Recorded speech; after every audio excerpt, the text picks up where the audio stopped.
right there was the exact moment that jump started the Fast and Furious franchise after it was thought to have stalled out completely. A moment so ridiculous, so unbelievably silly, but executed just right that it took this outrageous scenario and rewired what the eventual new era of this now 20-year-long franchise would become. Say what you will about Fast films after 5, but there is a reason that Fast 5 is regarded as a fan favorite out of all of them. You see, that vault scene we just looked at a few seconds ago, that was real.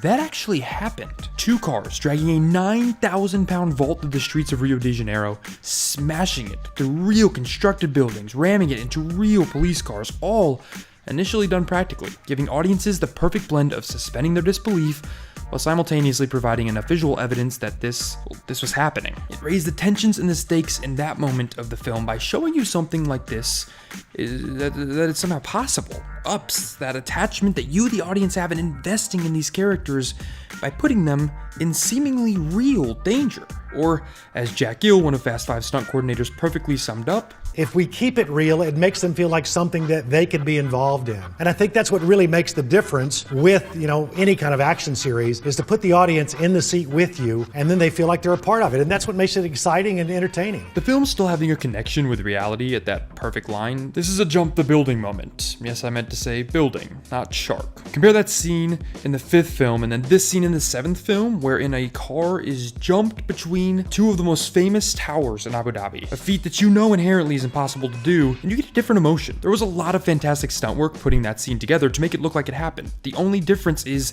that the full sequence that edited together didn't actually happen as shown in the film. So how did Fast 5 construct a heist scenario so ludicrous that on paper sounds impossible, but was pulled off not just for effectiveness in the film, but in reaction as well, without making it mostly CGI like future Fast and Furious films would? Let's break it down. Fast 5 spends its runtime building up a rather perfect flow of momentum and high-octane action, culminating in a bank vault heist that would require some of the most exact timing for a stunt crew ever. The roughly 10-minute long sequence starts with Dom and Brian ripping a whole 9,000-pound bank vault out of a police station with 2 twin Chargers. Once free and outside of the police garage, the brakes aren't pumped on the planned action as the first turn out of the garage tosses the momentum of, again, a real 9,000-pound vault, flying past cars behind them, rolling over several concrete barriers while a camera moves along a dolly low to the ground, almost being destroyed by the vault rolling right on top of it. The fact that this was the only time they took a guess as to where the camera may not get hit, since they would have no clue where the force of the rolling vault would crush it, is pretty remarkable, but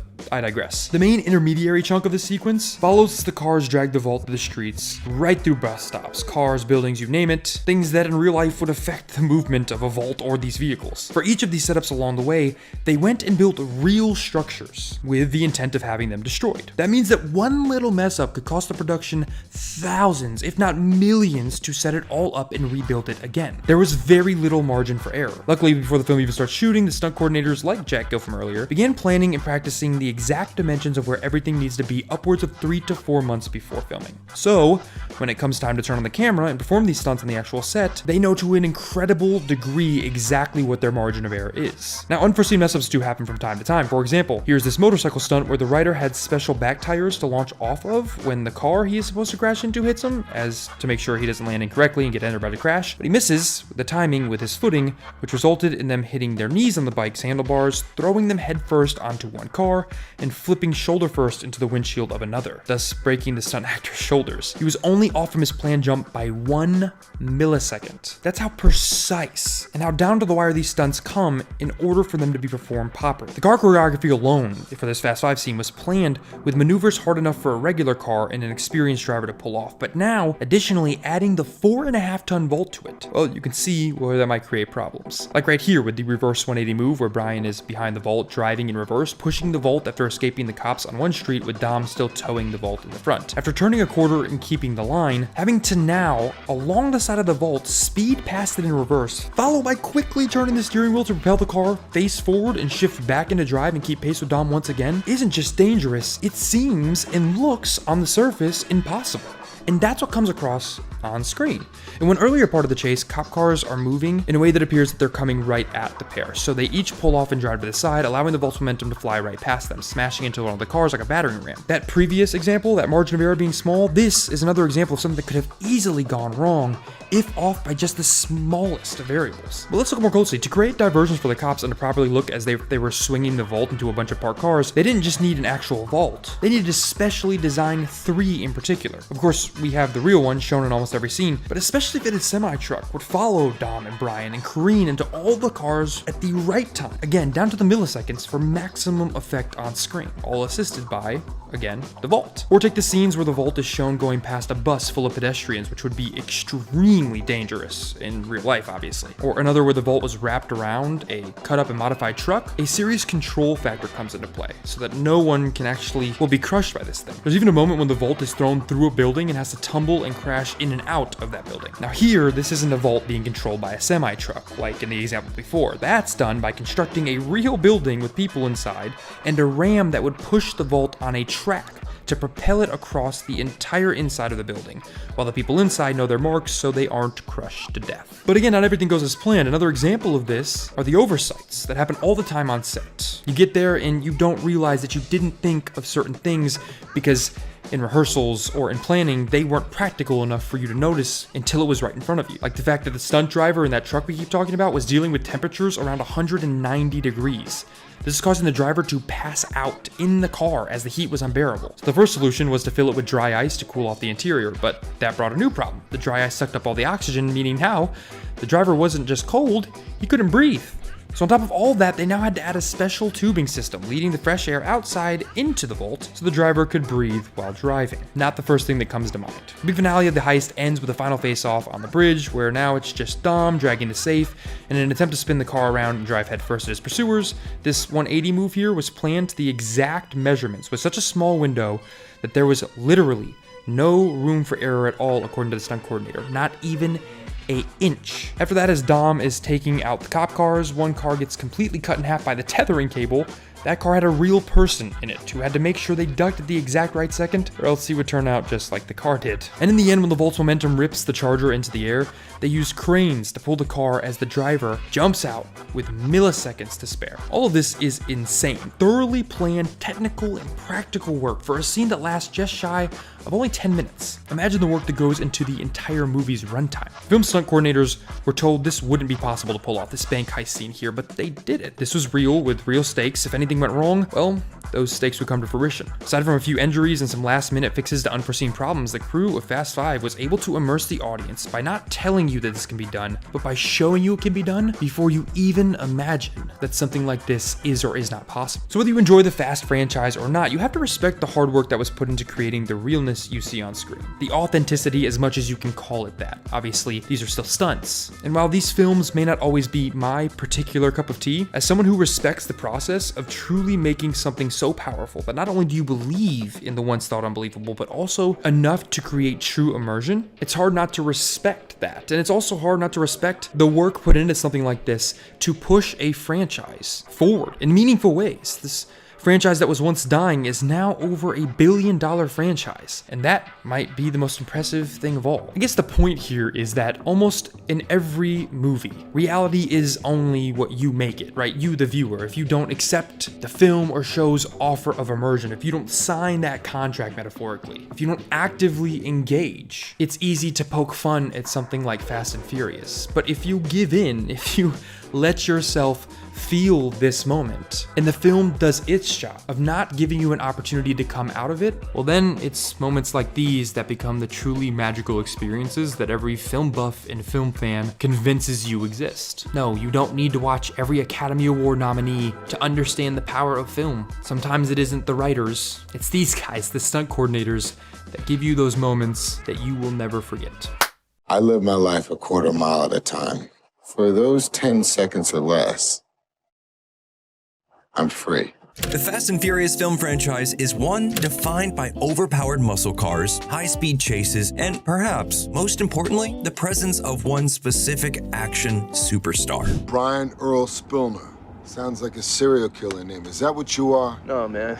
Don't come around here again. For nearly 25 years, Dominic Toretto has been the face of the Fast family. But as we'll soon discover, Vin Diesel wasn't always attached to the role. In fact, the franchise almost hired a very different actor for the first Fast feature. When The Fast and the Furious roared into theaters, audiences probably weren't expecting a series of films spanning more than 10 features, a spin-off film, an animated show, and a theme park ride. But after the first film's dazzling $200 million box office take, the Fast and Furious franchise became a staple for moviegoers around the world. In fact, there has been a new Fast and Furious film within 3 years of each release since 2001, and with each installment, the cars get louder, the family gets bigger, and the stakes get a lot higher. It's an insane achievement for a film series with such humble roots, and in more ways than one, it never could have happened without its leading man. So what do you say, am I worthy?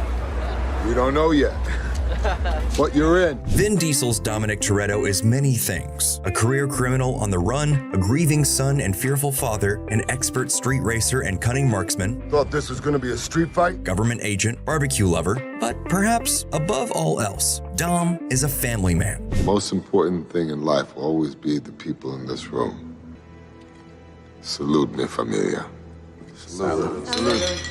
Could any other actor have taken the wheel of this global phenomenon? Well, in the beginning, another sheriff almost came to town. Raylan Givens? Don't suppose you believe me if I said no. Timothy Olyphant is perhaps best known as the peacekeeping character actor of our time. The legendary Sheriff Seth Bullock in Deadwood, his continued run as U.S. Marshal Raylan Givens on Justified, the devout Mormon turned federal lawman from Fargo, the Mandalorian's Cobb Vanth in the appropriately titled Chapter 9, The Marshal, the list goes on, and with a distinct lack of Dom Toretto types in the mix. But before he took the throne as TV's ultimate do-gooder, Olyphant landed a supporting role that would act as not only a precursor for the roles he was destined to play, but also as a prototype for the Fast and the Furious itself. What are you doing here? I told you I don't know anything. Yeah, but you're a liar. You're gonna get me fired, man. Fired? That's not good. You're on parole, right? Gone in 60 Seconds, released almost exactly a year before the first Fast film, saw Timothy Olyphant put his white-knuckle skills to use as Detective Drykoff. In the movie, Olyphant is in hot pursuit of a car thief with a heart of gold, a good guy who does bad guy stuff, just trying to do right by his family. Sound familiar? The film was a major hit and took in a profit almost identical to what the Fast and the Furious would accomplish. And despite cruising for the lawman in Gone in 60 Seconds, Olyphant's ruggedly charming performance proved very exciting for Hollywood movers and shakers, specifically a group of filmmakers developing a similar project. In the late 90s, producer Neil Moritz and director Rob Cohen were hard at work on a then untitled crime film. Set in the world of illegal street racing and local car culture, Universal Pictures quickly came around to the concept and negotiations began. Though Moritz and Cohen had a co-lead locked and loaded in Skull star Paul Walker, Universal already had their sights set on a future Dominic Toretto. In fact, as Neil Moritz recalls, the studio said, if you get Timothy Olyphant to play the role of Dominic Toretto, the movie's greenlit. Ultimately, Olyphant turned down the role because, well, he just knew he wasn't right for it. I remember thinking, I can't make this work. I was like, what am I doing? Why would I be in this? And although the crew worried the film may never see the light of day, producer Neil Moritz had another actor in mind, someone who hadn't quite exploded but was well on his way to becoming a major force in American cinema, though maybe not in the ways you'd expect. Hey, you got a problem? You looking at my girl? I smack him in the head. He doesn't even say a word to me, like he can't believe I'm about to throw him a beat. Vin Diesel is a tough, intense action star. His machismo and heavy-handed attitude have practically come to embody who he is, even as a public figure. But he didn't necessarily start that way. In fact, Diesel was originally discovered by Steven Spielberg because of a short film. Multifacial is a personal, intimate portrait of an actor struggling with his identity. At the time of its extremely limited release, Diesel was a serious, high-minded actor and student who then directed, wrote, and starred in his own film, Strays. Spielberg saw these early performances and cast him in Saving Private Ryan. Stop it and send it for me. How are you gonna send it yourself? Put it down! It's to my dad. It's got blood on it. ultimately changing his life forever. Over the next few years, Diesel landed interesting roles in cult classics of all genres, from indie crime thrillers to highly regarded animation masterpieces and sci-fi action sleepers. Diesel became an increasingly interesting character actor. Fast and Furious producer Neil Moritz said of his early exposure to Diesel's work, "I had seen Pitch Black and knew Vin from his earlier short film, and I had convinced the studio that he had to be the guy." With the studio's blessing and an apparent victory lap on the horizon, the filmmakers approached Vin Diesel with the highest hopes. "I'm sitting at the bar waiting for him," Neil Moritz said, "and boy, when those doors opened, here comes the biggest star in the world." Even though he didn't have that bankability at that point, he just had that confidence that he was a star. But as it turned out, Vin Diesel wasn't ready to wave the flag just yet. Producer Moritz said, "I thought Vin was coming there to convince me to hire him, and in reality, I had to convince him to be Dominic Toretto. I read the script and was like, I don't know," Vin Diesel said. But perhaps knowing Diesel's history as a serious performer and writer, the film's crew offered the actor to work with newly hired Hollywood script maven David Ayer. Of their process, Ayer said, "I sat down with Vin and really created that character with him.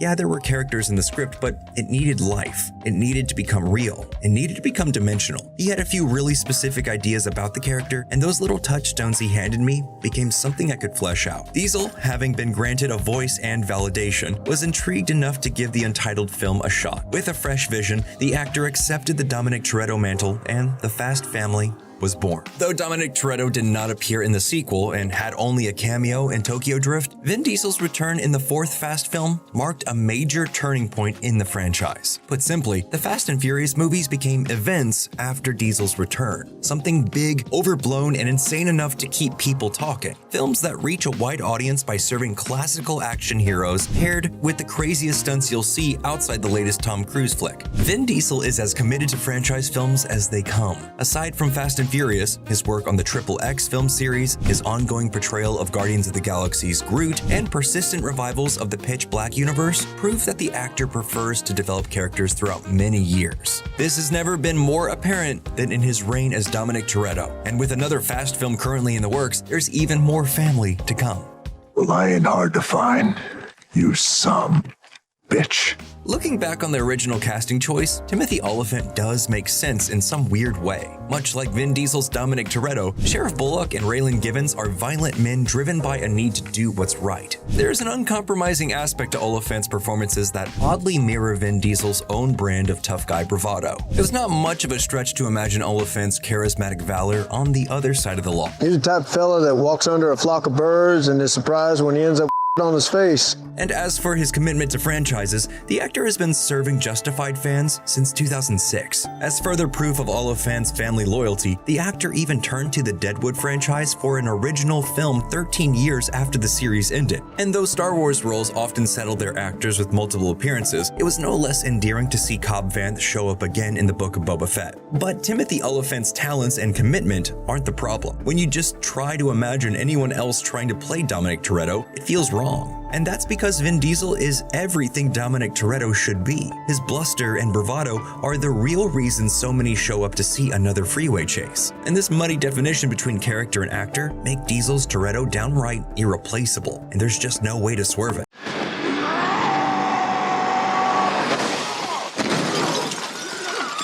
Now, this isn't so much a movie as it is an ego trip. The titular main characters of 2019's Hobbs and Shaw spend the entire runtime competing to see who can get the job done in the toughest and most over-the-top way possible. I'm gonna smash him right in the face, stab him right in the neck for looking that way, kill all 13 guys in 7 seconds. And here's what I'm gonna do. Drop kick him, and him. Right in the throat. But what's truly amazing is that the ego on display as one of the movie's central conflicts is also the only reason this movie exists at all. Sure, it's a vehicle for Dwayne Johnson and Jason Statham to see who can punch the most faces, but ego was its driving force, and the road was paved by years of bad blood behind the scenes. Fact is. And the fact is. No offense. Oh, no offense. This guy's a real Fast and Furious Presents Hobbs and Shaw is a spin-off of Universal's massively successful Fast and Furious franchise. In case the name didn't tip you off, the movie follows Luke Hobbs and Deckard Shaw, two men on opposite sides of the law who have to put aside past disagreements to... Actually, does anybody care? No way. Nobody went to see this movie for the coherent plot. I'm gonna kill you! You're gonna die! Hobbs & Shaw isn't a good movie, but it doesn't pretend to be anything more than it is. Action stars spewing one-liners and throwing punches in increasingly elaborate and unbelievable fight sequences. Bet you wish you didn't take it easy now. I wish a lot of things right now. Surprisingly, there are comparatively few true car-centric scenes in Hobbs & Shaw, with the movie instead leaning toward being a paint-by-numbers action hero flick. It's lighthearted and full of obvious jokes that are half a degree away from breaking the fourth wall, and it features a villain that's so one-note he's barely worth mentioning, despite him being a genetically enhanced cyber supervillain. Look at me. I'm Black Superman. The message at the end of the movie is confusingly jammed in, with The Rock giving us a bizarre monologue about valuing people over technology. You may believe in machines, but we believe in people. You may have all the technology in the world. We have heart. No machine will ever beat that. And in the strangest choice of all, Hobbs & Shaw decided to forsake the Fast and Furious family. None of the characters from the original Fast lineup appear in the movie. So, altogether, this spin-off feels like an entirely different universe than the one it's supposedly a part of. While many of these creative choices might leave audiences baffled, we can trace every decision from green-lighting the movie to the scene that plays mid-credits back to that deceptively simple concept of ego. I don't need anybody else. I work alone. We got bigger problems than your fragile ego, or the fact that a moment ago I most definitely shit my pants. When Dwayne Johnson was first brought into the Fast and Furious franchise for 2011's Fast 5, it felt like a no-brainer. The series was effectively being rebooted to better fit into the 2010s media market, and Johnson was a perfect fit for the more action-oriented direction they were racing toward. Thanks in no small part to him, Fast 5 was a huge financial success and was generally warmly received by moviegoers worldwide. Johnson would go on to reprise his role in 3 subsequent sequels, and all seemed to be well on the surface. But right from the jump, the rapidly expanding Fast and Furious family was suffering from growing pains. Vin Diesel, who has been with the franchise since its 2001 inception, wasn't especially fond of The Rock's new prominence. I don't think so. Your mistake is thinking you got a goddamn choice, boy. The beef between these two bald-headed action titans is well known. With such big personalities, they were destined to dislike each other, but things were especially tense because of what Johnson was there to do. Diesel has always had a frankly outstanding perspective on the Fast franchise. As a producer, he earnestly believes that these movies could be Oscar-worthy endeavors, and they just need the right spin. Meanwhile, Johnson is there to do what he does best, which is turn the series into a dumb, fun money-printing behemoth. Some folks in the industry have even referred to me as franchise Viagra. While both sides have their arguments, the conflict essentially comes down to Diesel being protective of his role in the franchise and Johnson being all too happy to replace him. Over the years they've worked together, Johnson and Diesel haven't been shy about throwing jabs and passive-aggressive remarks in one another's direction. The animosity got so intense that by the time 2017's Fate of the Furious rolled around, the pair couldn't even stand to be in each other's presence long enough to do a scene together. Toretto, I'll see you soon. No, you won't.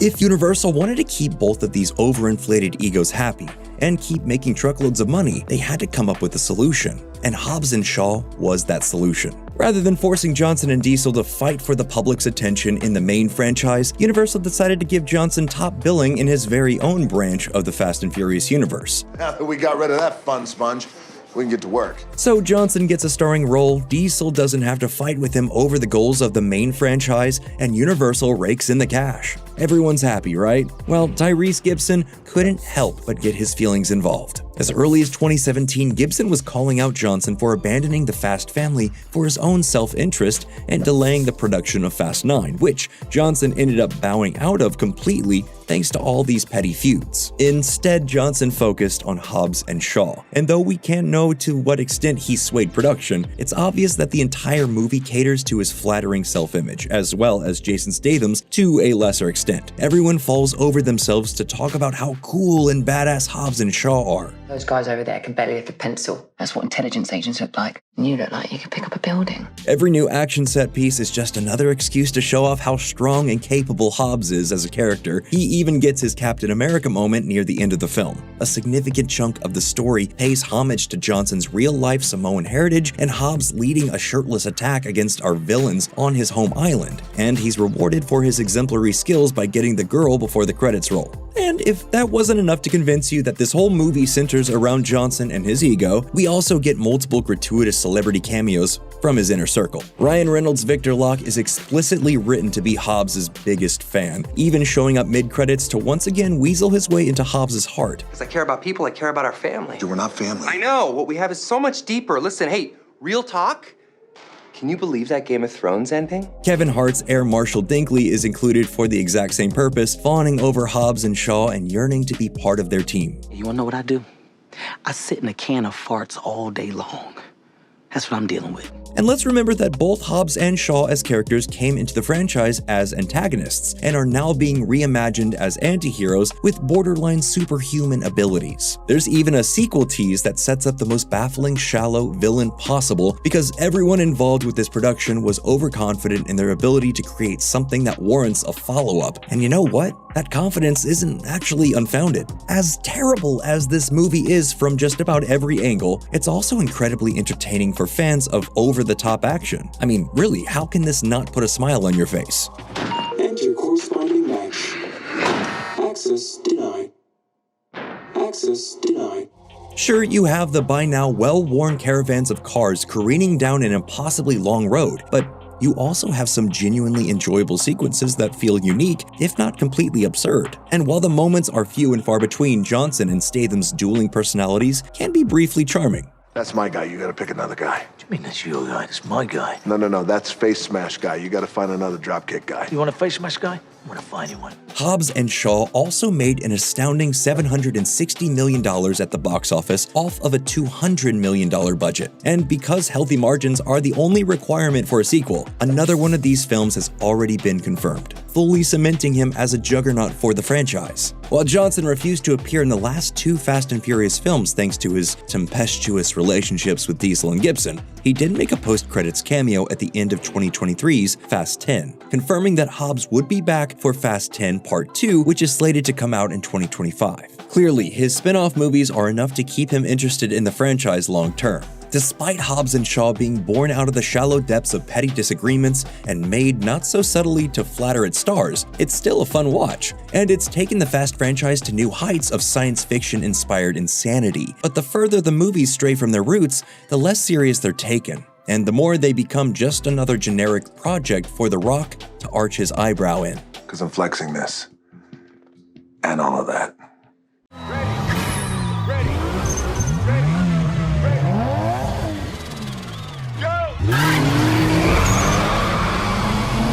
This is Too Fast, Too Furious. Widely considered to be one of the worst Fast movies, the sequel is uncomfortably voyeuristic, tonally erratic, and borderline unintelligible. Drop it, hell. I want to hear about this, homie. I said forget about it, cuz. But it's been more than 20 years since the movie first raced into theaters, and with the full context of the modern Fast franchise in our rearview mirror, it might be time to pull the dust cover off this souped-up sequel and take it on the road to redemption. Banking off the box office success of 2001's The Fast and the Furious, the 2003 sequel may have made even more money than the original, but it didn't surpass it critically. Even today, it struggles to be any more than a middling success in the eyes of modern audiences. It's safe to say, Too Fast, Too Furious is the black sheep of Dom Toretto's family. Part of the reason for this struggle is that several members of that family are missing, including Dom himself. Vin Diesel has gone on record to say that he thought the script for Too Fast just didn't cut it. As he told Slash Film in 2022, "I was an idealist, and to me, the script wasn't continuing the story. If you're going to do a sequel, do it like Francis Ford Coppola. Do it like one of the literary greats." And that wasn't what they were doing. Comparing the Fast franchise to Coppola's filmography was certainly a choice. Ow! I smell skanks. Though it does explain a lot about Dom's character as the series progressed, and Diesel was given more creative control. You don't turn your back on family. Nonetheless, Diesel had made up his mind. He would not be appearing in the Fast and the Furious sequel. Neither would Michelle Rodriguez's Letty or Jordana Brewster's Mia. All three were omitted from Too Fast in favor of fresh, new faces. And while their presence was missed, the fresh faces behind the camera were seemingly just as responsible for the sequel's burnout. The only returning creative voice was that of Gary Scott Thompson, who co-wrote the first movie screenplay along with Eric Berquist and David Ayer. Everyone else, including director John Singleton, was brand new to the budding franchise, and even Thompson Gibson is only credited for his contributions to the story and characters. He left the actual screenplay to the up-and-coming writing duo Michael Brandt and Derek Haas. Essentially, Too Fast, Too Furious felt like a sequel in name only, with the late Paul Walker's Brian O'Connor being the only connecting thread. It looked cheap, felt totally disconnected from the established universe, and was a wreck from the word go. Or at least that's what fans thought in 2003. We've had 2 decades worth of Fast movies since then, and time has only been kinder to Too Fast, Too Furious. It's a deeply misunderstood movie, not just on the basis of its quality, but also its role in the franchise. An undeniable style permeates Too Fast and its fresh Miami setting. There is both a heightened vibrancy and a grimy underbelly to the world which feels right in line for the story they're attempting to tell. That's how they do it out here, man. Every day. We move through scenes with supercharged speed, never breaking long enough to contemplate how thin the plot really is. Car stunts are massive in number and scope, which is to be expected, but there are a few memorable moments in Too Fast that inject humor and personality into action sequences that would otherwise be too bland to sit through. Yeah, bro, man, he like them apples.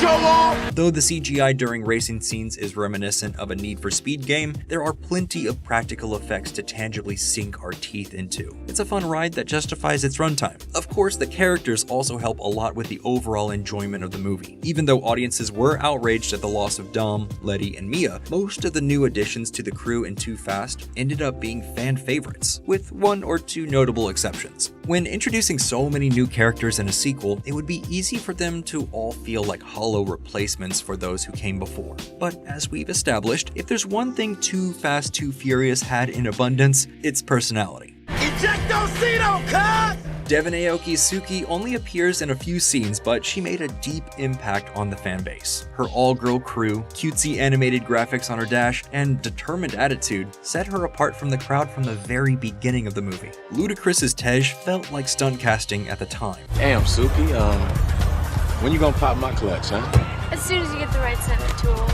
Yeah, alright. Similar to Ja Rule in the first movie, but his self-aggrandizement and enterprising nature made him iconic enough to cement his place as a series mainstay. And that's not even mentioning his iconic contribution to the movie's soundtrack. And then there's Tyrese Gibson's Roman Pierce, who's about as recognizable as Dom and Brian after all these years. Roman in particular may have one of the best introductions in the history of the franchise with the Barstow Demolition Derby, a scene that demonstrates that when they want to, this creative team is capable of some pretty solid filmmaking. After being name-dropped as the only man capable of helping Brian pull off an undercover operation, we quite literally smash cut to a demo derby Roman is participating in. We meet him through quick shots of his hands, the back of his head, and his house arrest ankle monitor as he steps on the gas and kicks out a windshield. He makes quick work of the competition with ruthless precision and a reckless disregard for the safety of onlookers.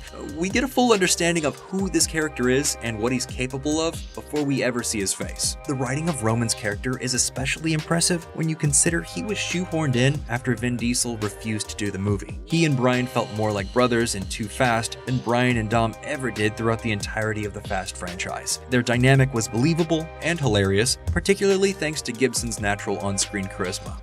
Alien infidel.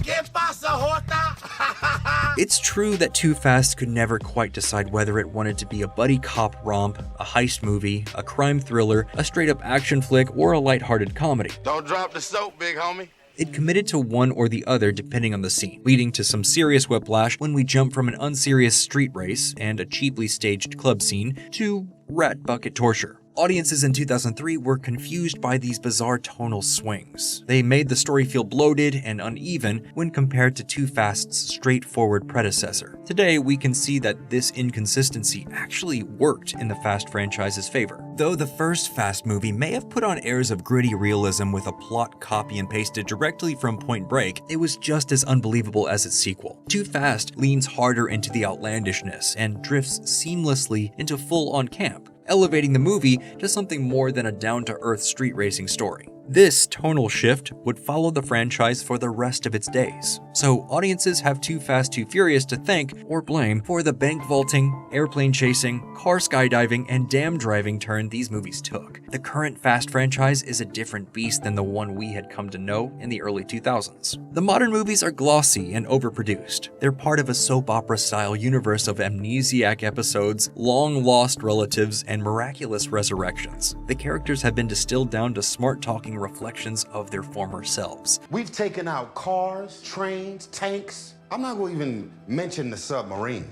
And yet we're still here. Exactly. With this knowledge, we have to recognize the pivotal role that Too Fast had in their continued success. Still, despite the unreality that Too Fast would set the stage for, it's very much rooted in the real-life car culture and underground world of street racing that appealed to fans in the first place. There's an edge to the movie which it proudly displays like a hood ornament. We only dull that edge with every new addition to the franchise. There's something to be said for Too Fast's ability to straddle the line between the self-serious first movie and the absurdity of the rest of them. The team behind Too Fast clearly cared more about the movie and its audience than we gave it credit for on release, and that has only become more apparent in recent years. Which brings us back to that Vin Diesel quote from earlier. Do it like Francis Ford Coppola. Do it like one of the literary greats. But that wasn't what they were doing. They were capitalizing on the brand and milking the success of it as long as they could. Considering there are 10 mainline Fast movies, a Hobbs and Shaw spin-off, a retroactive prequel, and an animated series with another movie on the way, you might say Vin Diesel's criticism of Too Fast, Too Furious feels a little insincere, or maybe just misdirected. We didn't know how good we had it in 2003. While fans were expecting another street racing adventure in line with 2001's The Fast and the Furious, critics were frothing at the mouth to point out the sheer stupidity of the escalated action and rough around the edges production. Too Fast, Too Furious was getting hit from all sides, but it didn't deserve the abuse. In many ways, Too Fast, Too Furious is a more reserved entry in the franchise, and yet it still manages to be just as fun as any other installment, maybe even more fun. Not despite, but rather because of its less polished nature. Handmade in Italy, hand stolen in Stepney. It's as long as my arm, I wish it was as long as something else. When Guy Ritchie's Cockney gangster film Lock, Stock, and Two Smoking Barrels hit theaters in 1998, absolutely no one would have guessed that the guy playing the fast-talking street hustler Bacon would someday become the world's last legitimate action hero. But while he may play pretty much the exact same part in every movie, that's the position Jason Statham finds himself in today. How did he wind up as the last man standing? The answer is so simple. When we tell you, it's gonna feel like a kick in the head. All right, little man. This might be a little scary. It's gonna be a lot of fun. Although he's never made it entirely clear when exactly he learned his fearsome fighting skills, it is known that Statham started dabbling in martial arts to some extent or another at a relatively young age. And he was also an avid diver, practicing for hours each day. That practice paid off when Statham became a member of Britain's national swimming squad, representing England in 3 different events at the 1990 Commonwealth Games. He would remain on the team for 12 years, an experience he would later credit with teaching him discipline and focus, as well as keeping him out of trouble. While he enjoyed being an amateur athlete, in Statham's words, you can't earn any money at that. So to make ends meet, he followed in his father's footsteps and started working as a street seller in London. According to Statham, this mostly entailed working on the street corners, selling perfume and jewelry and other goods that were supposedly expensive. Right, let's sort the buyers from the spires, the needy from the greedy, and those who trust me from the ones who don't. That might have been the career he wound up in permanently, but one day while he was working out at London's Crystal Palace National Sports Centre, Statham was spotted by a talent scout for a sports modeling agency. And it was on a modeling job for the brand French Connection that Statham was first introduced to a then unknown young filmmaker named Guy Ritchie. Ritchie was putting his first movie together, and as fate would have it, he was having trouble casting the role of Bacon, a con artist who also works as a street seller. The two hit it off, and when Ritchie learned that Statham was actually a real-life street seller, he decided to cast him in the part, a decision that would change Statham's life forever. Statham's part was relatively small, and he only earned $5,000 for his efforts, but he absolutely distinguished himself with his performance. What's that? It's a cocktail. You asked for a cocktail. No, I asked you to give me a refreshing drink. Wasn't expecting a f***ing rainforest. More importantly, the film was a critical and financial success, enabling its director to finance his second movie, Snatch. And Snatch was a much bigger deal than Lock, Stock, mostly because it included Brad Pitt in its cast. Do you like dags? Dags. What? Yeah, dags. Dags. Do you like dags? Oh, dogs. Sure. I like dags. Like its predecessor, it was also largely an ensemble film, but this time, Statham would be playing the main character from the ensemble. Once again, the film was embraced by critics, and possibly thanks to Pitt's involvement, it did huge numbers at the box office. But more crucially for Statham, The success of Snatch brought Hollywood calling, and the following year, he would appear in supporting roles for relatively higher profile, bigger budget affairs like John Carpenter's Ghosts of Mars and the Jet Li action flick The One. It would be in 2002, however, that Statham would star in what is arguably the most important movie of his career, The Transporter. The Transporter was more like one of the tough guy-driven action vehicles of the 1970s, 80s, and 90s. Most such fare had long since been going direct to video, but The Transporter managed to breathe new life into the genre via its clever action choreography and its star. Thanks to his knowledge of martial arts and his natural athletic prowess, Statham was able to do the majority of his own physical and driving stunts, and right off the bat, that gave the action sequences an instant credibility that was increasingly rare in the genre. And thanks to his chronically grumpy yet charismatic acting style, Statham was able to imbue a typically one-dimensional action hero with a surprising amount of personality. You open the package. All three. Never open the package. I like that. To be sure, that personality is really just Statham's personality, as attested to by Guy Ritchie, who describes his old friend as, although I like a lot of people, Jason Statham is a man that I love. He's grumpy, and he's one of the few grumpy people that doesn't annoy me in any way. But because its star was barely acting, The Transporter was able to seamlessly combine elements of the old angry man on a mission type action films, which starred guys like Charles Bronson, the martial arts fighting movies which starred guys like Chuck Norris, and the non-stop shoot-'em-ups that starred guys like Arnold Schwarzenegger. As a result, action fans flocked to The Transporter, and it would spawn two increasingly successful sequels, both starring Statham, and then a Statham-less reboot which, tellingly, made significantly less at the box office than its predecessor. For Statham, however, the series would open up a whole new career path, action hero. You gave me too much. I need you to take us to Avignon. The deal was this far, no further. The deal is the deal. Rule number one. Rules are meant to be broken. Not mine. In 2005, he made the first of the aforementioned Transporter sequels, after which he re-teamed with Ritchie to make Revolver. It was another Cockney gangster movie, but it was decidedly more action-driven than their previous two films. Followed in 2006 by what would be the first installment of the wildly action-packed Crank series. That's what I'm trying to do. Keep moving.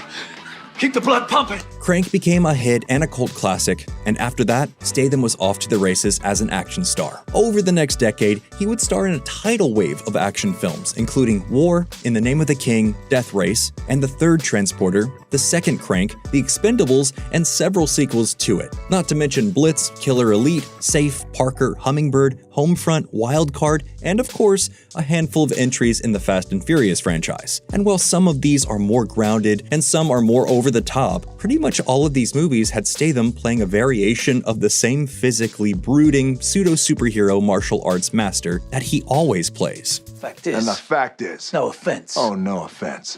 This guy's a real Now, in fairness, Statham did mix things up a little. He took an actionless turn in the Chris Evans romantic drama London, lent his voice in 2011's animated kids film Romeo and Juliet, and poked a little fun at his own public image in Melissa McCarthy's action comedy Spy. I'm a real spy. I once drove a car off a freeway on top of a train while I was on fire. Not the car. I was on fire. Kind of starting to freak me out. And no doubt, that variety has helped keep the public from getting tired of him. But even though those movies weren't action-driven, Statham was still basically just playing grumpy old Jason Statham.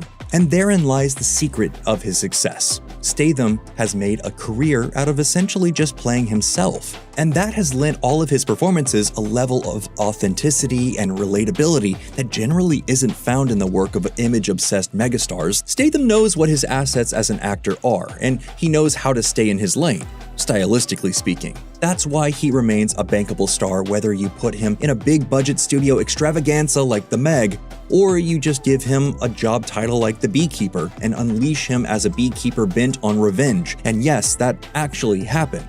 The only thing you know is he's a beekeeper. A beekeeper, a beekeeper? Well, that's not good. He is seemingly the last actor who can make non-IP driven action films that actually get theatrical releases. And he did it the easy way, by just being his grumpy badass martial arts master self. We have laws for these things. Until they fail, then you have me.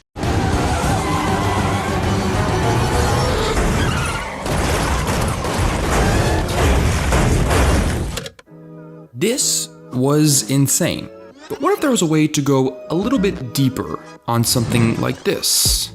That's where this show comes in.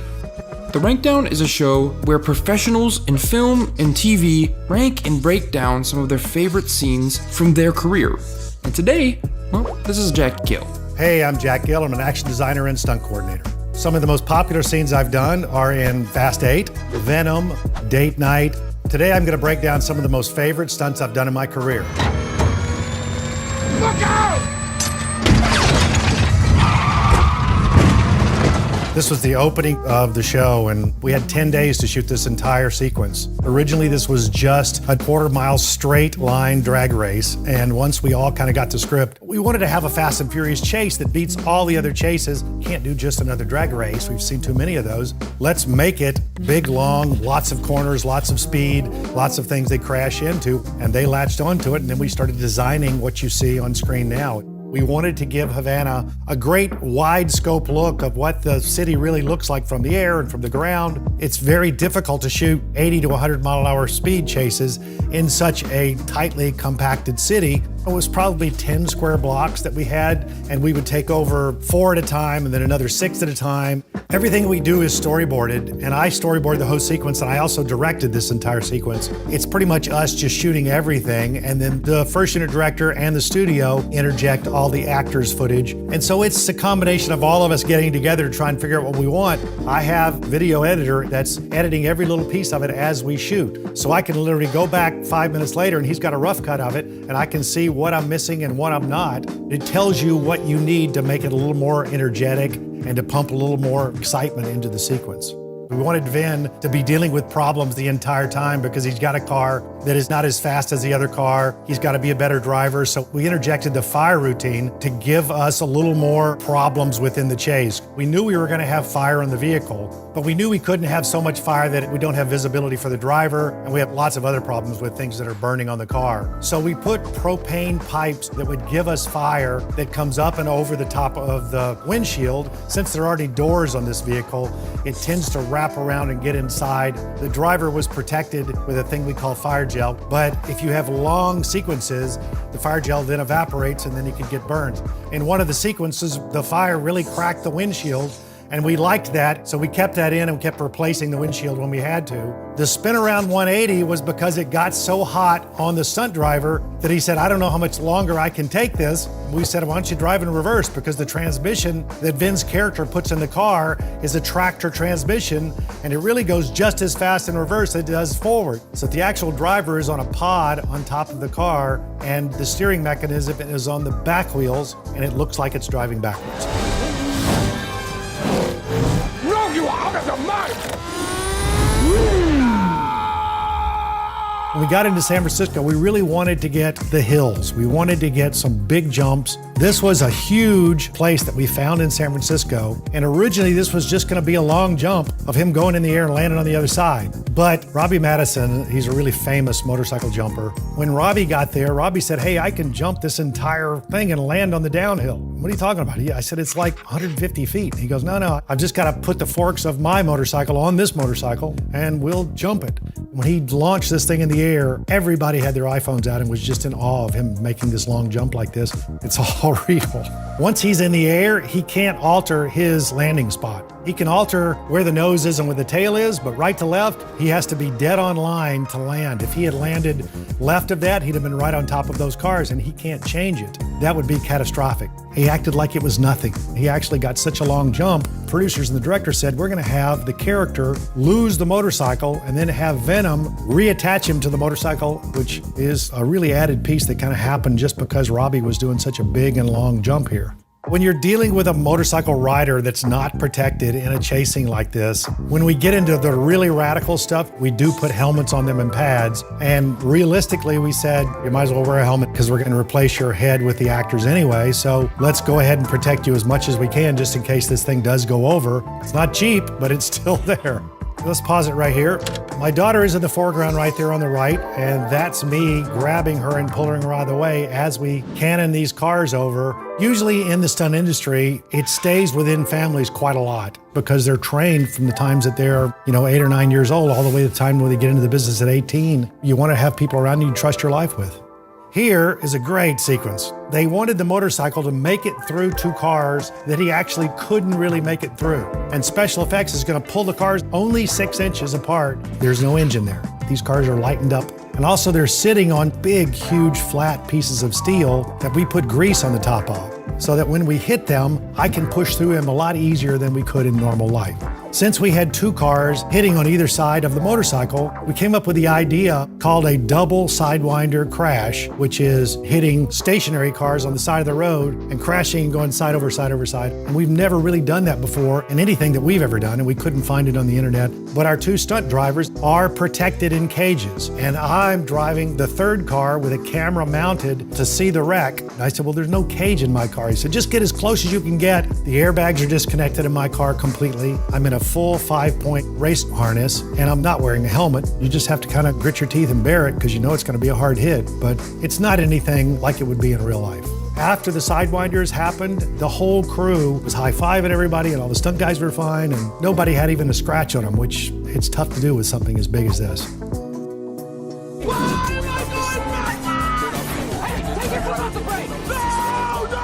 There's a different way that you direct comedy sequences as opposed to action sequences.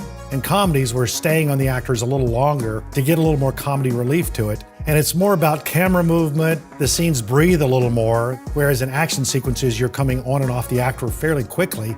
The preparation is still the same amount of time because the action is still very large and hard to figure out. We really wanted to have Steve Carell climb out onto the hood of this car as opposed to doing it on a green screen. So it was a lot more to this than what you normally see in an action movie with actors who are just on the green screen.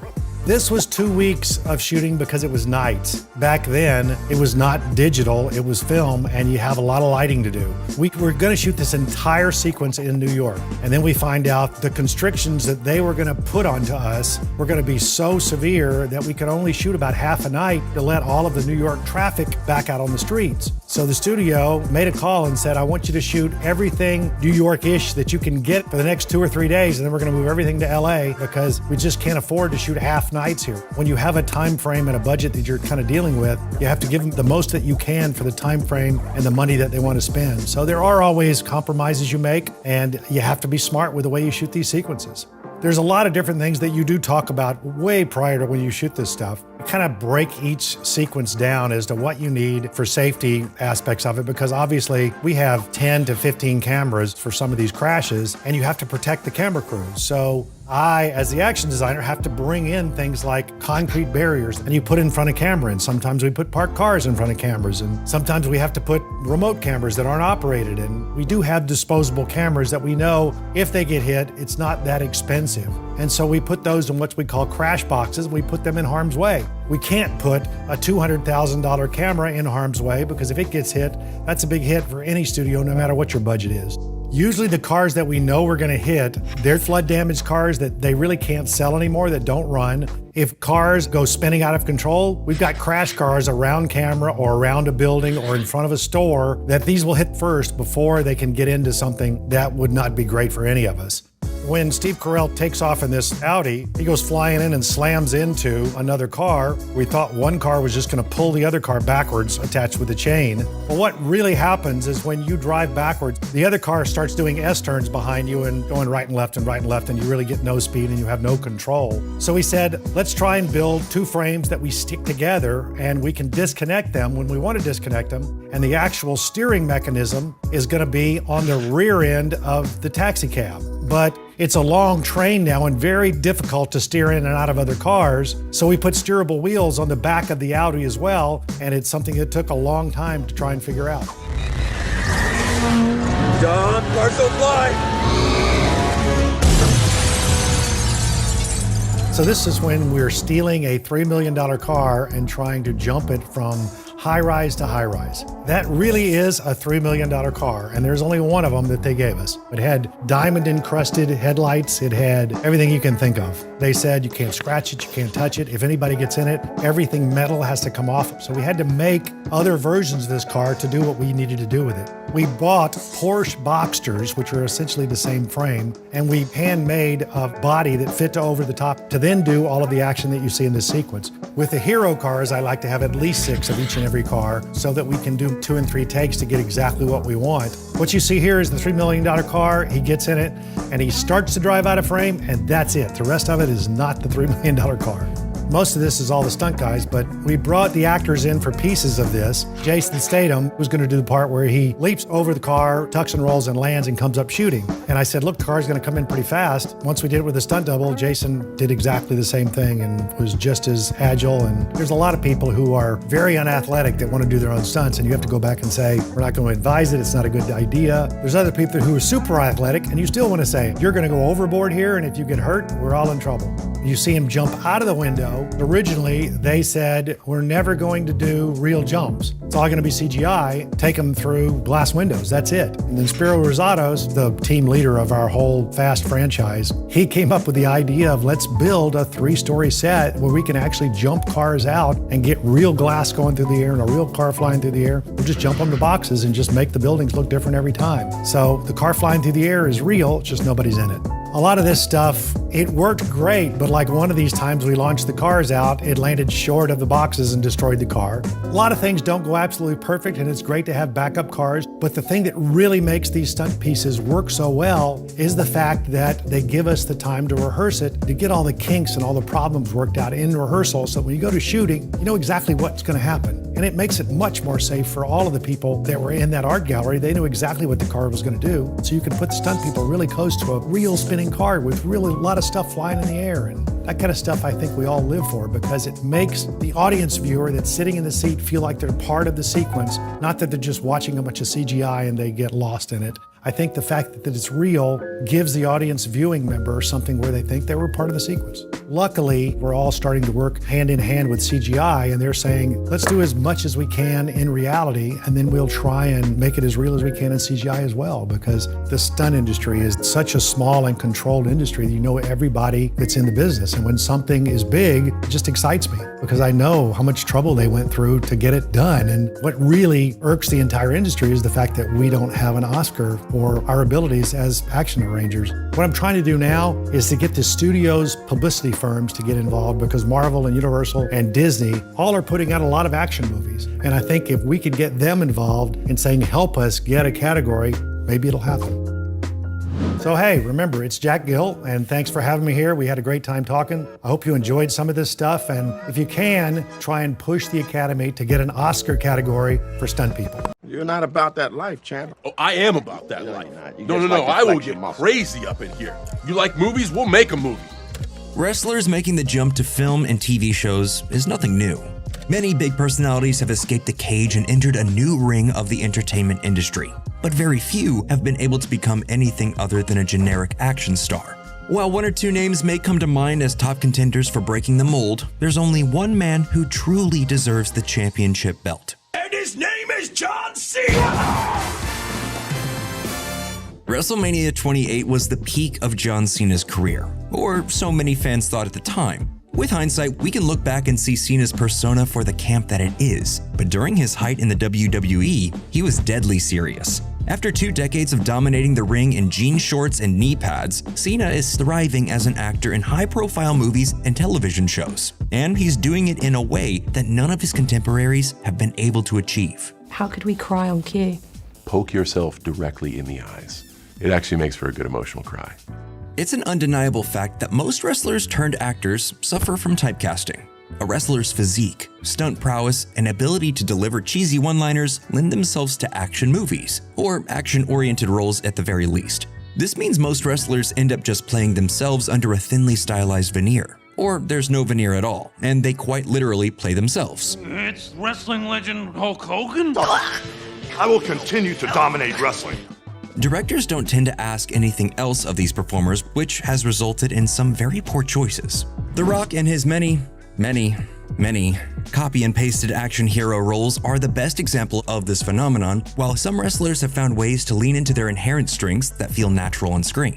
Andre Rene Roussimoff, or Andre the Giant, got his role as Fezzik in The Princess Bride thanks to his impressive height, and he subsequently spent much of the film using his superior size to his or Vizzini's advantage. You were not hired for your brains, you hippopotamic landmass! And then there's Jesse Ventura, who found himself playing Blaine in Predator due to his massive stature. Everyone in that movie had to measure up to Arnold Schwarzenegger, with Blaine's dialogue in particular being chock full of catchphrases. You're hit. You're bleeding, man. I ain't got time to bleed. These men perfectly embodied the characters they were cast as, and yet, despite the fair quality of their performances, they were one-off roles that didn't exactly lead to massive Hollywood careers. The reality is that a wrestler's physicality only gets them in the door. It's up to them to differentiate themselves from the lineup from that point on. Even the best of them struggle to do this, and it's what gives John Cena an edge. No, not that edge. Oh, what a clothesline! Down goes Edge! While Cena did spend much of his early career falling into the trap of playing himself or a paint-by-numbers action hero, he would carve out a niche in some more comedic roles beginning in the 2010s. This trend would ultimately be a net positive for Cena. However, it unfortunately started with his stint as Fred's dad in the horrendously awful Fred movies. You gotta look at yourself and say, my time is now! Are you with me? I'm with you, Dad! You gotta fire up! And it would continue in trashy movies like the Daddy's Home duology. Associating yourself with this kind of bottom-of-the-barrel comedy would be enough to sink most people's careers. But even when the movie surrounding him is terrible, he remains a likable on-screen presence. A lot of this is due to his ability to fully commit to a role, whether that role doesn't deserve commitment or not. It's charming to see him put his all into a performance, especially when the quality of the film is actively fighting against him. Roger, you can't go out in that storm. That was an alternate for season 3 Ice Road Truckers. I'll be fine. That was our best season. That ability to break through shoddy source material would be recognized at a progressively larger scale as he landed roles in mainstream comedies like 2015's Trainwreck and 2018's Blockers. While both saw mixed reviews from audiences, critics were kinder to the movies and John Cena's performances in them. Better still was his role as Agent Burns in Bumblebee, which used Cena's muscle-bound jarhead aesthetic for both serious action and lighthearted jokes. This showed audiences that he could play a more layered character when given the opportunity, and it almost certainly opened some doors for him moving forward. They literally call themselves Decepticons. That doesn't set off any red flags? Enough! This approach eventually led him to scoring the role of Peacemaker in James Gunn's Suicide Squad movie in 2021, which began a whole new era of his career. While it's true that on the surface, Peacemaker is just another wrestler under a thinly stylized veneer, there's a lot more nuance to the character than the metal helmet might suggest. The most memorable bits of his performance in the movie are, admittedly, the action-oriented scenes, but there's a vulnerability to the character that he plays with a shocking amount of competence. Here was a character that was violent, funny, tormented, and conflicted above all else, and he was being played by a pro wrestler who performs bad raps about his opponents. Yo, it doesn't matter, kid, cause I'll rip your nose off. I could batter you naked with no clothes off. While the depth of Peacemaker's character was only hinted at in the 2.5-hour runtime of the film, it would be explored much more thoroughly in the titular TV series which aired on HBO Max in 2022. There are a lot of moments of genuine heartbreak and real emotion throughout the 8-episode run. The way Cena plays his traumatic flashback in the classroom scene was an especially pleasant surprise. Do you have an origin story? Any more questions? It's that combination of quiet vulnerability and schoolyard insults that makes Cena's Peacemaker so much fun to watch, and it's part of why he's looked on so positively by audiences today. Most wrestlers turned actors like to rely on loud noises, big movements, and quippy dialogue to sell their performances. Cena's stint as Peacemaker has demonstrated that he's just as comfortable playing still and silent when the need arises. Why kill me? Because I'm thorough. Sorry, kid. That's not to say Cena's career has been entirely made of gold since finding himself in the DC universe. Remaining a part of the ludicrous Fast and Furious franchise was certainly a choice, and 2023's Freelance was a definite low blow. But in an interview with the Bleacher Report, Freelance's director Pierre Morel hits on why John Cena's career can continue to take a beating and get right back up for the next project. John Cena, who we all know as that massive beast of a man with an amazing physique, is hilarious. He's a comedian. He's a natural-born entertainer. Very inspiring. I'm just gonna move the delusions of saving your people to the back burner and not getting us killed to the front burner.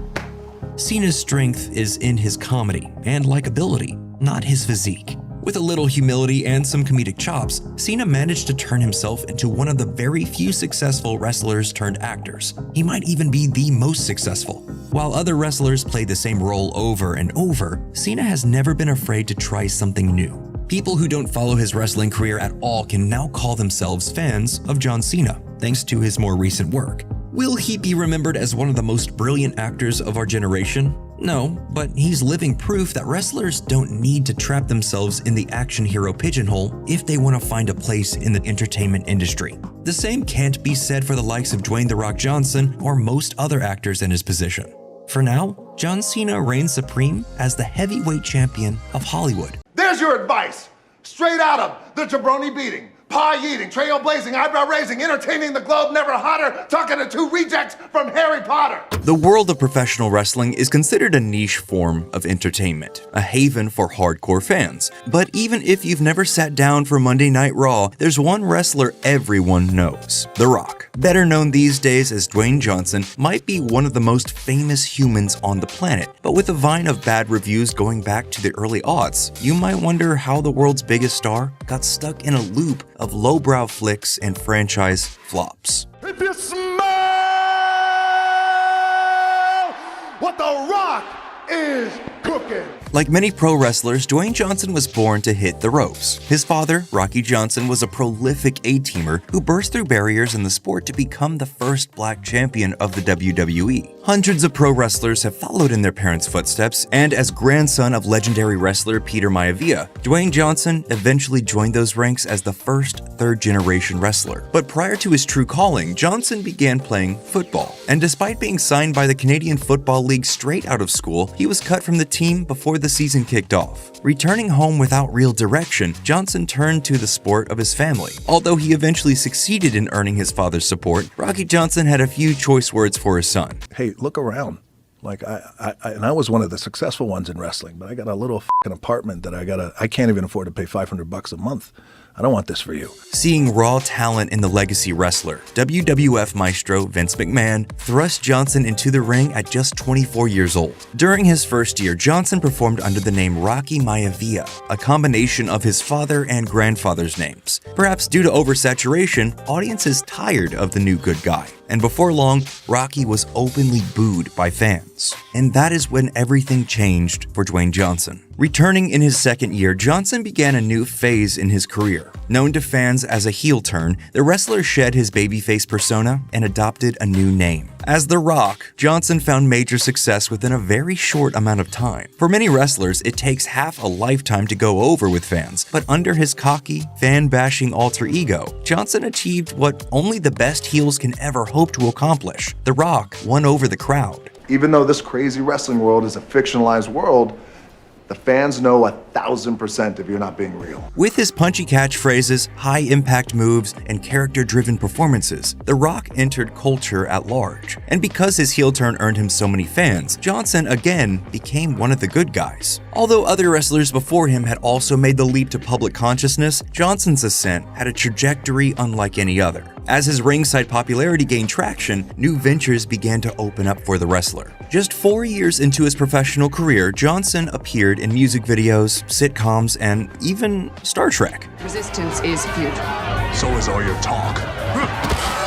These early appearances showcased him as a WWF star first and foremost. But after The Rock entered Studio 8H as the first solo wrestler to host Saturday Night Live, Hollywood came knocking. Although Johnson's villainous appearance in 2001's The Mummy Returns was brief and cursed by poor CGI, studio executives wanted more. According to the film's director, a spin-off starring The Rock was demanded almost immediately, and this time he wouldn't be playing the heel. As soon as the studio saw the dailies, the president of Universal was calling me up and saying, "You got to write a movie for him." Somehow, over the next week or so, I came up with this idea that became the Scorpion King movie. Just 1 year later, in 2002, The Scorpion King was released to great success, despite its generally poor critical performance. And most successful of all was Dwayne Johnson. In fact, his massive paycheck earned him a Guinness World Record as the highest paid first-time actor at the time. As the wrestling star began to rise outside the ring, Johnson's ropeside fans had, well, some opinions. Johnson's oversaturation and heroic exploits grew tiresome. Taking an extended hiatus from wrestling, Johnson starred in The Rundown, a buddy comedy action romp that should have been a smash hit. Featuring hilarious slapstick comedy from co-star Sean William Scott and brutal beat-em-up stunts from Johnson, the film was praised by critics but became a massive letdown at the box office. When Dwayne Johnson sidelined his wrestling career in pursuit of Hollywood success, it made sense, and when he did return to the ring after filming The Rundown, he once again took up a heel persona. As Hollywood Rock, many began to suspect that maybe there was some truth to this whole egomaniac business. Although he had returned to the heel business as a pro wrestler, Johnson's film roles continued to place his efforts under familiar, heroic spotlights. From action star good guys in the Walking Tall reboot and an adaptation of Doom, to real-life reflections in Be Cool and Southland Tales, even dual football flicks in Gridiron Gang and The Game Plan harkens back to his history in cleats. None of these early roles go beyond what audiences already knew about Dwayne Johnson, and none of these films are better for it. Featuring family-friendly cheap shots and low-budget action chops, Johnson seemed destined to go the way of so many other pro wrestlers turned would-be film stars. But unlike those wrestlers who came and went before him, Johnson persevered by sheer will. Following a string of false starts and flops, Dwayne Johnson pushed on. More action comedies, more kid flicks, and little to show for it, but then, nearly a decade into his film career, The Rock went fast. Who the hell are you?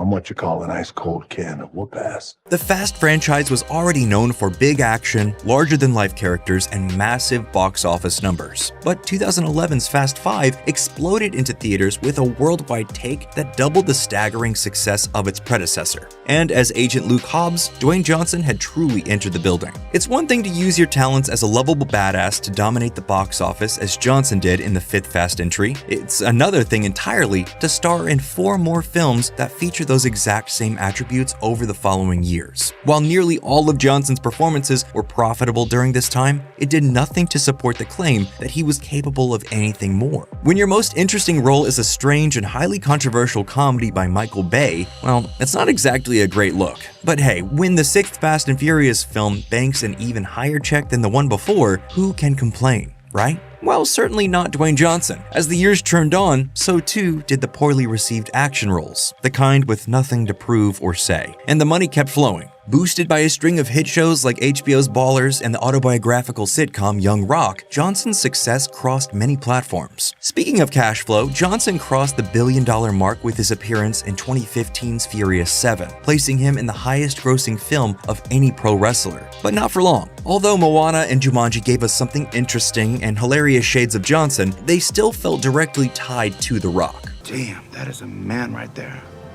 Don't cry, don't cry, don't cry, don't cry, don't cry.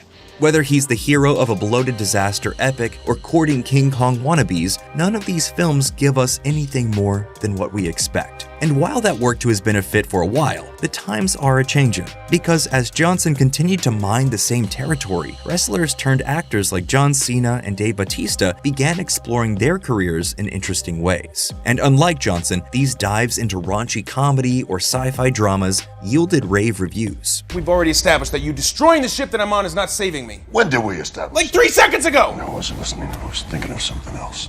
Perhaps to retain his mantle, Johnson entered a deal with the DCEU to play the comic anti-hero Black Adam. Those in doubt of Johnson's ability to shed the one-liners and flashing grin were intrigued by the news, but as production troubles unfurled, it became clear all was not well in DC land. When Black Adam premiered, many found the film to be an overly familiar origin story. Rather than the nuanced heel turn fans hoped for, the proceedings are instead just another famous guy in a cape flexing muscle. Same old story, same old Rock. You should really be more careful with your word choice next time. It's sad that Johnson, one of the world's most recognizable stars, was in a lowbrow Fast spinoff the year Bautista nearly crossed the $3 billion mark in Avengers Endgame. It's downright depressing to see The Rock in a Disney theme park adaptation just as Cena busts out Peacemaker. With Fast 10 hitting the lowest box office take in years, it seems perhaps the same old might not be working out for the wrestler. Although the sequel to Moana looks to be a surefire hit with all those involved, it's yet again a sign of a performer stuck in one lane. Let's not even get started on Red 1. The less said about whatever that is, the better. You can't trust this guy. He's on the list. You don't mean that list. Are you telling me this clown is a level 4 naughty lister? But there is some hope on the horizon. Acclaimed writer and director Benny Safdie cast Dwayne Johnson in an upcoming biopic. Based on the tumultuous life of MMA fighter Mark Kerr, the Smashing Machine could bring Johnson's abilities to new dramatic heights. As one of the most recognizable stars under the esteemed A24 production banner, perhaps we'll finally see The Rock in a new light.